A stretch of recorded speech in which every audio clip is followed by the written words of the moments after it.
ba? Ha?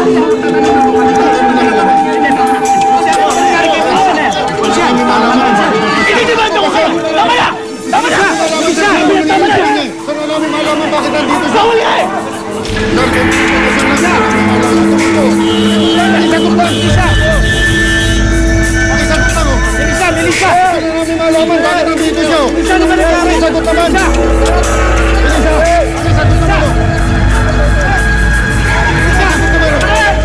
Melissa!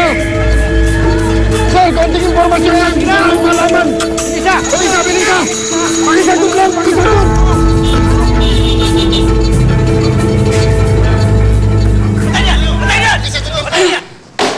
My God, look at that! Nandiyan na naman sa TV ang babaeng ginahasa. Paano kapag ipakita ang identity na si Melissa yon? Malaking iskandalo yan para sa pamilya natin. Where's your compassion, Rosana? Na-rape ng lahat si Melissa, ganyan pa rin ang tono mo? Tono? Bakit? Anong tono ang gusto mo? Maawa ako sa kanya? Oh, no! Of course not. For all you know, siya pa ang umakit sa lalaki na yon kaya siya na-rape. Pasensya na sa nangyari kanina. Nagbilin ako sa ospital na wala dapat makakalam na lalabas tayo. Hindi ko nga alam kung bakit nagkaroon ng leakage dun sa press eh. Kalat na pala yung nangyari sa akin. Ako na yung pinagchichismisan ng mga tao. Walang nakakaalam, Melissa. Hindi man na-report yung pangalan ko sa TV. Alam ng lahat ng tao na ako yung babaeng na-rape. Anak, hindi. Huwag mo isipin yun, anak. Walang nakakaalam. Nay, tignan mo nga yung mga tao sa labas. Paano mo mapapaliwanag yan? It's her fault. I can't believe you. Magiging asawa ng anak mo ang babaeng nilalait mo.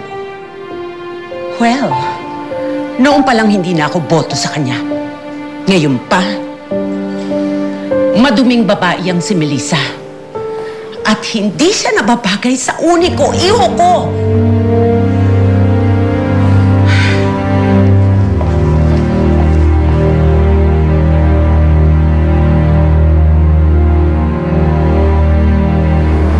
Parang hindi na kayo safe na tumira dito.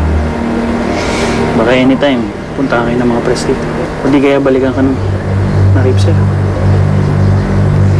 Pero saan naman kami pupunta? Wala naman kami ibang bahay kundi ito lang.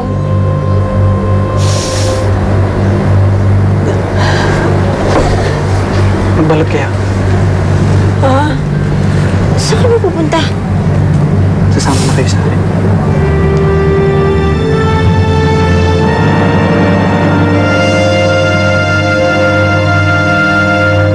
Bakit parang nasa mood yata kayong uminom? Wala lang. Gusto ko lang kalimutan ang kahihiyan na kinakaharap ng pamilya namin. Bakit hindi kasi ikaw ang pakasalan ng anak ko? Ikaw ang nababagay sa kanya. Hindi ang hampas lupa na yun.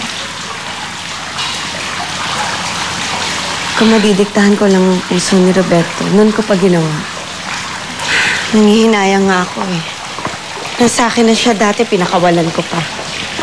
Ngayon, si Melissa na tuloy ang mahal niya.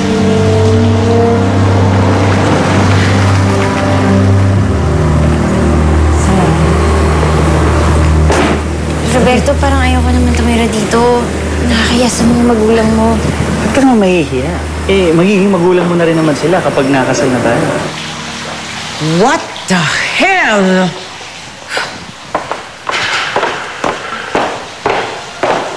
Tara.